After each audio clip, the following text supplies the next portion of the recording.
Recordings of Voices from the Afterlife.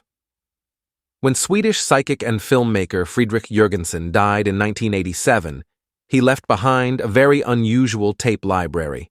It contained thousands of recordings in which mysterious voices were imprinted, voices that Jürgenson said had been produced by deceased people. Jürgenson began his research into the world of the paranormal in the 1950s, when he became interested in the possibility of making contact with the dead. He suspected that they could imprint their voices on magnetic tape, so he took to sitting by his tape recorder, invoking spirits, and asking them to speak to him through the recordings. For months, nothing happened, until he tried to record the song of a bird near his house. When he listened to the recording, he heard a strange interference and thought it might be sounds from the beyond.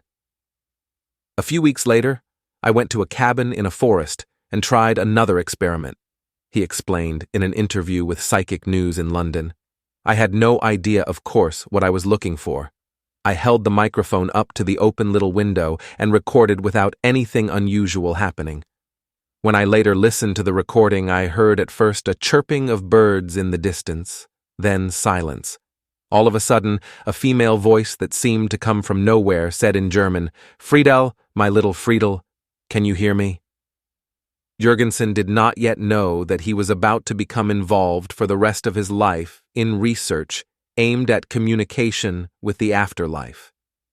Some parapsychologists also became interested in the project.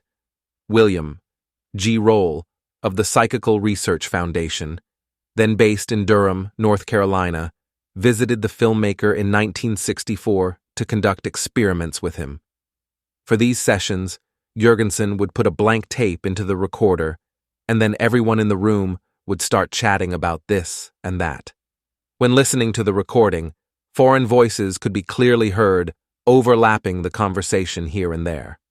Roll, an exceptionally cautious parapsychologist, was impressed enough to publish a special report on his trip to Scandinavia. Friedrich Jürgenson and his voices, from beyond, he declared, sounded serious.